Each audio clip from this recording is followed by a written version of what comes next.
एक बार एक भोपाल की छोटी सी कॉलोनी में एक अजीब सी घटना घटी। हर बार एक डिलीवरी बॉय अपना काम करने आता था। एक रात रितु जो कॉलोनी में रहती थी अपनी दोस्त सीमा के साथ घर के अंदर चिल कर रही थी। चिल, पार्टी वाला चिल। रितु ने अपने फोन से कुछ फूड ऑर्डर किया और कुछ देर बाद बेल की आवाज सुनाई दी। रितु ने बोला डिलीवरी बॉय आ गया और जाकर दरवाजा खोला, लेकिन जो लड़का दरवाजे पर खड़ा था उसका चेहरा लाल और उसकी आंखें काफी सूखी हुई, काफी डिहाइड्रेटेड उस टाइप की लग रही थी, येलोइश था। बट रितु को अजीब सा फील हो रहा था। उसने वो ऑर्डर रितु के हाथ में थमाया और कुछ बोला नहीं, लेकिन वो डिलीवरी बॉय बिना कुछ बोले बस चला गया। कुछ देर के बाद उसने जो खाना दिया था वो थोड़ा सा अजीब लग रहा था। सीमा जो रितु की दोस्त थी जिसके साथ वो चिल कर रही थी फ्लैट पे, वो बोलती है ये खाना कुछ अजीब सा लगता है और ये डिसाइड करते हैं कि ये इस खाने को फेंक दें। फिर उसी रात रितु को एक सपना आया। सपने में रितु ने देखा कि उसके फ्लैट में जितने लोग हैं उन सबको वो डिलीवरी बॉय मार रहा है और मारते वक्त उसके चेहरे पर एक स्माइल है। रितु ने जैसे ही वो अपने किचन में पानी पीने गई वहाँ पर उसे एक नोट मिला और उस नोट में लिखा था तुम नेक्स्ट हो।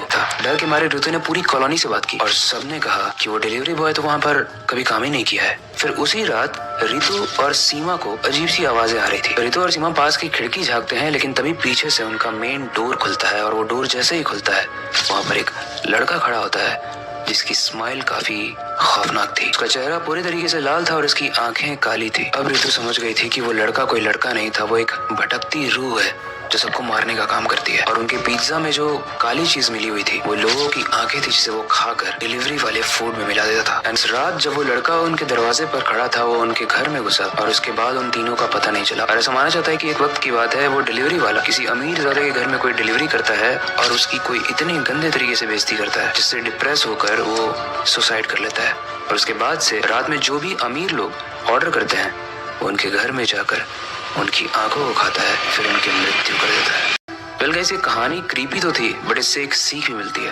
हमारे पास जितने भी डिलीवरी वाले आते हैं हम उनको एज अ मशीन ट्रीट करते हैं, चाहे गर्मी हो चाहे सर्दी हो। ये जो पानी वाली बात है ये हम एक्चुअली में प्रैक्टिकली पॉसिबल है कि जैसे हम पूछ सकते हैं कि भाई आपको प्यास तो नहीं लगी है। वेल ऑब्वियसली वो इंसान होना चाहिए, बट हाँ इंसानियत दिखाते हुए हमें किसी की बेइज्जती नहीं करनी चाहिए, क्योंकि जैसा शाहरुख खान ने भी कहा है कोई भी धंधा छोटा या बड़ा नहीं होता और धंधे से बड़ा कोई धर्म नहीं होता।